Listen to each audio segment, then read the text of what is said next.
नमस्कार दोस्तों, अभी हम हैं श्री छत्रपति शिवाजी महाराज अंतर्राष्ट्रीय हवाई अड्डा मुंबई में और आज हमारा गंतव्य स्थल है न्यूज़ीलैंड। जी हाँ, सही सुना आपने, न्यूज़ीलैंड, जो कि बहुत लोगों का ड्रीम डेस्टिनेशन होगा।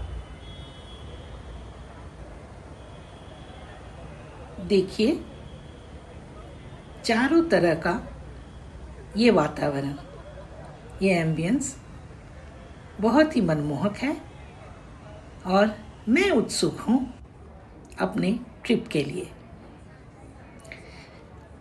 इमिग्रेशन, सिक्योरिटी आदि सभी फॉर्मेलिटीज़ को पार करने के बाद मैं पहुँच गई अपने बोर्डिंग गेट की तरफ प्रस्थान करने के लिए। और बीच में ये ड्यूटी फ्री शॉप्स, इनकी चकाचौंध देखते ही बनती है। देश और विदेश की सभी ब्रांड्स आप जो भी लेना चाहें यहाँ खरीद सकते हैं। कॉफ़ी ब्रूइंग की एक स्मेल होती है इन जगहों में, जो कि मुझे बहुत पसंद है। थोड़ा विश्राम कर लेते हैं अपने बोर्डिंग गेट जाने से पहले, क्योंकि अभी थोड़ा वक्त है।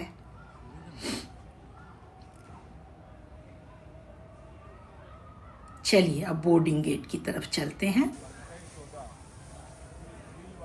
क्योंकि हमारे फ्लाइट का समय हो रहा है। और लीजिए, हम पहुंच गए ऑकलैंड, न्यूज़ीलैंड में।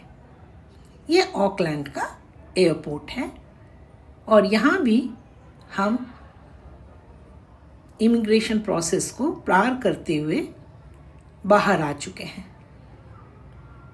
यहाँ आप कोई फल या डेयरी प्रोडक्ट लाने की कोशिश न करें, क्योंकि हेवी फाइन किया जाता है और स्नीफर डॉग्स के द्वारा वो कहीं भी हो वो ढूंढ लेते हैं। ये ट्रेडिशनल माओरी ड्रेस है।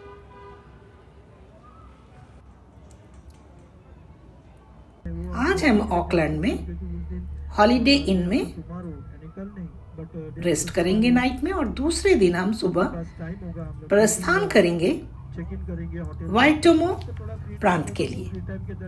और लीजिए, सुबह हो चुकी है और हम चल पड़े हैं वाइटोमो के लिए। चलिए आप भी हमारे साथ ये सफ़र तय कीजिए। बीच में हमने ब्रेक लिया इस गैस स्टेशन में। इन गैस स्टेशन में चाय, कॉफ़ी और स्नैक्स की व्यवस्था रहती है तथा आप वॉशरूम ब्रेक भी ले सकते हैं। यहाँ और भी ईटरीज थे, जैसे मैकडोनल्ड्स इत्यादि।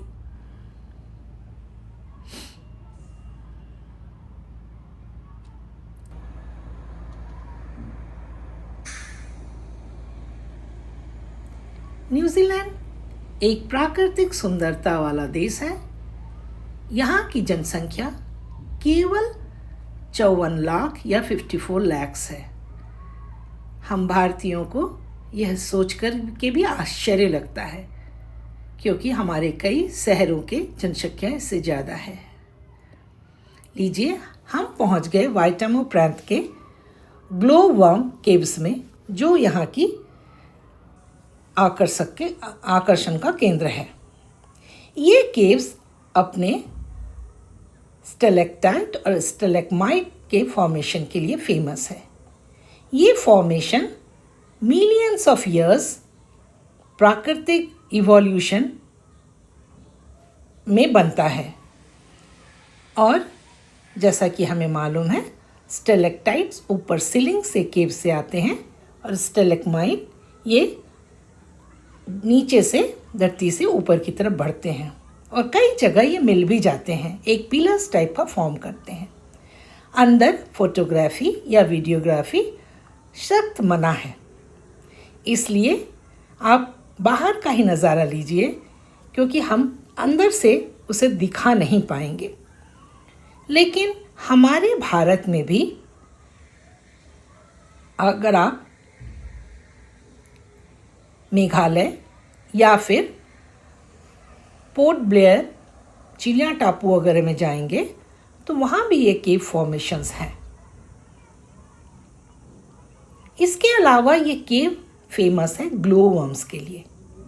जैसा कि हम जानते हैं किसी भी इंसेक्ट का 4 स्टेजेस होता है और यहाँ पे इन इंसेक्ट्स का जो लार्वा स्टेज होता है वो सीलिंग से लटकता है और एक स्टिकी थिंग प्रोड्यूस करता है जो अंधेरे में चमकते हैं। ये कीट पतंगों को या उनके खाने को आकर्षित करते हैं। जैसे ही वो उसके पास जाते हैं वो उन्हें खा लेते हैं। इन ग्लो वर्म्स को लाइट या फिर आवाज़ से सख्त नफरत है, इसलिए ही अंदर फोटोग्राफी या फिर वीडियोग्राफी मना है। इस केव्स में 5 स्टेजेस हैं और उनको पार करते हुए एक फिर साइलेंट रिवर क्रूज है। यहाँ बिल्कुल शांति रखना अनिवार्य है। चलिए, ये सामने का टिकट काउंटर है वाइटमो। थोड़ा चारों तरफ घूम लेते हैं। ये हम पीछे से जा रहे हैं। इधर से टिकट काउंटर के बाद गिफ्ट शॉप का भी रास्ता आता है।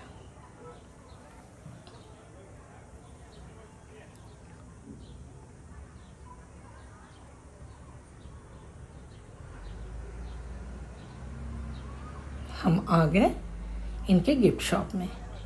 2025 चाइनीज़ कैलेंडर के अनुसार ईयर ऑफ स्नेक है। चाइनीज़ कैलेंडर में जैसे हमारे 12 रहते हैं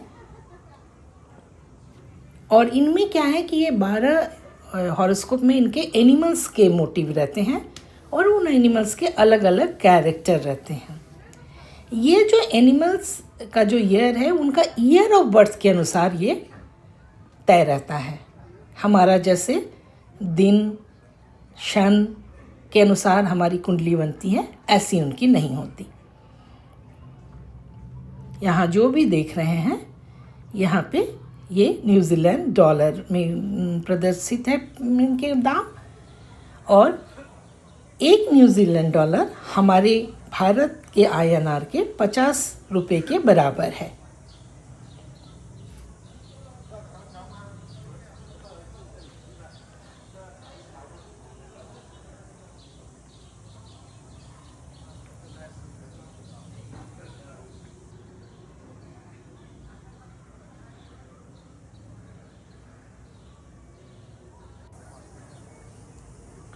सबसे पहले इन केव्स की आविष्कार 2 माओरी लोगों ने किया था, जिनमें से ये एक हैं। इन्होंने ये ग्लो वर्म केव्स का पहले खोज की। फिर आगमन हुआ यूरोपियंस का और उनके साथ ये हो लिए। हम जहाँ से निकलेंगे बेसिकली ये लोग वहीं से नदी के रास्ते से एंट्री लिए थे और धीरे धीरे खोजते हुए ये बाहर निकले जहाँ से हम एंट्री लेंगे। ये एंट्री पॉइंट है। यहाँ पे छोटे छोटे ग्रुप्स में ये लोग भेजते हैं ताकि जो ये 5 स्टेजेस हैं केव के, वहाँ पे कहीं भी भीड़ ना हो। एक ग्रुप एक स्टेज में जाएगा और फिक्स टाइम से वो आगे बढ़ते हैं। लीजिए, हमारी बारी आ गई और हम बढ़ते हैं ग्लो वर्म वेव्स के एंट्री की तरफ।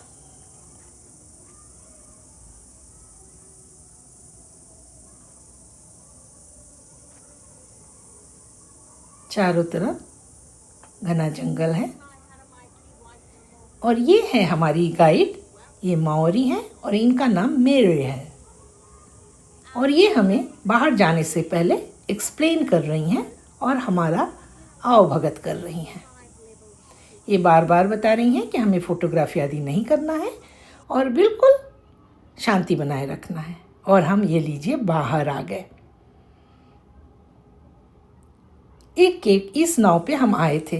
हमारी बोट वुमेन हमें वेव कर रही है और वो वापस दूसरे ग्रुप को लाने के लिए जा रही है।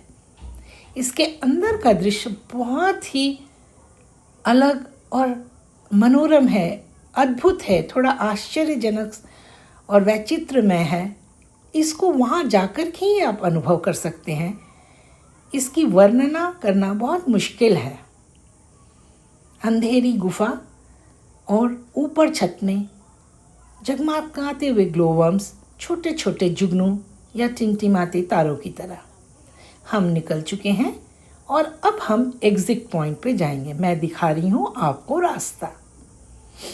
चलिए मेरे साथ आप लोग निकल पड़ते हैं ग्लोवर्म से।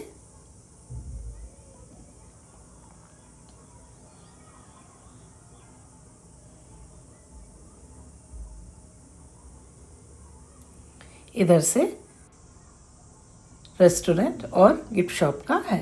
कुछ पोस्ट तो बनता है भाई। चलिए हम आ गए रेस्टोरेंट के पास।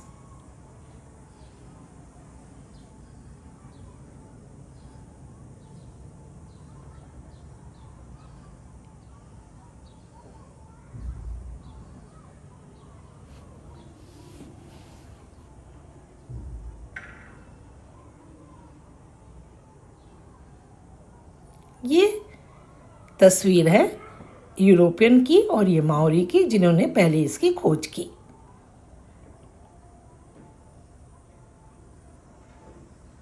ये यूरोपियन इंसान की फैमिली का या उनके परिवारों का पिक है।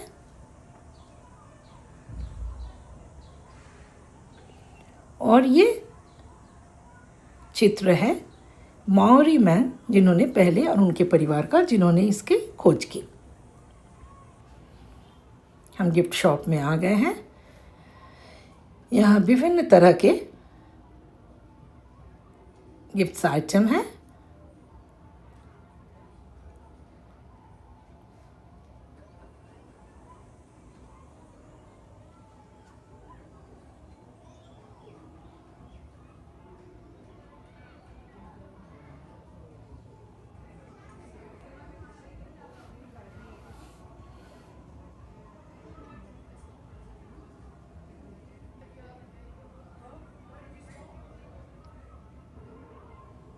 चलिए अब हम निकलते हैं और जाते हैं एग्जिट की तरफ।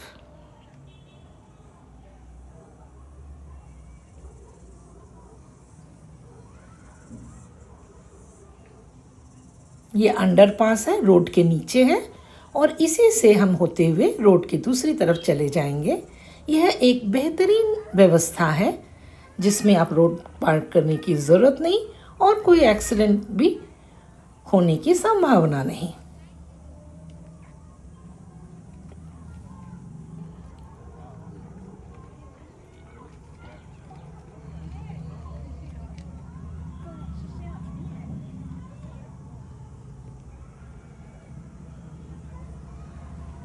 हम बाहर निकल आए हैं, सामने हमारी बस खड़ी है और हम निकल पड़े हैं अपने अगले पड़ाव रोटोरुआ के लिए। ये छोटे छोटे पहाड़ी टीले टाइप का पठारी क्षेत्र जो मखमली घासों से बिछाए जैसे लगते हैं। हमारा लंच आज रोजमेरी फार्म हाउस में होगा। यहाँ पे एक एक लोगों के पास बहुत ज़्यादा ज़मीनें हैं क्योंकि जनसंख्या बहुत कम है और यहाँ पे मोस्टली ये लोग फार्म करते हैं, पशुपालन करते हैं और गाय भेड़ आदि पालते हैं। आज खाने में चावल, मिक्स सॉर्टेड वेजिटेबल्स, चिकन और इसके अलावा स्प्रिंग रोल्स भी थे, पास्ता था, पिज़्ज़ा के भी पीसेस हैं, बेकरी प्रोडक्ट्स एंड कुकीज़ हैं, फ्रूट्स हैं। खाना काफ़ी लाजवाब था। ये बैकयार्ड में बैठने की व्यवस्था, आप यहाँ बैठ के भी खा सकते हैं। और ये अंदर का डाइनिंग रूम।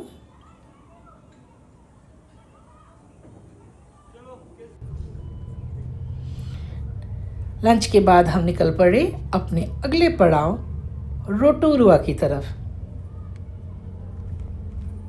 चलिए आप लोगों से फिर मिलेंगे अगले ब्लॉग में और आपके साथ हम भ्रमण करेंगे रोटोरुआ का। अगर ये ब्लॉग आपको पसंद आए तो इसे लाइक और शेयर कीजिए। आप हमें सब्सक्राइब भी कर सकते हैं। नित्य शोभा को सब्सक्राइब करें ताकि हमारी न्यूजीलैंड की पूरी यात्रा आप हमारे साथ कर सकें।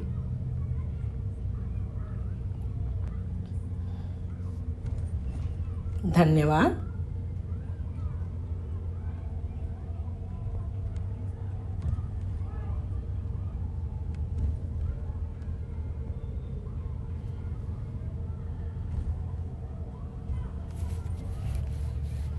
चलिए मिलते हैं अगले पड़ाव पर, रोटोरुआ में, न्यूजीलैंड।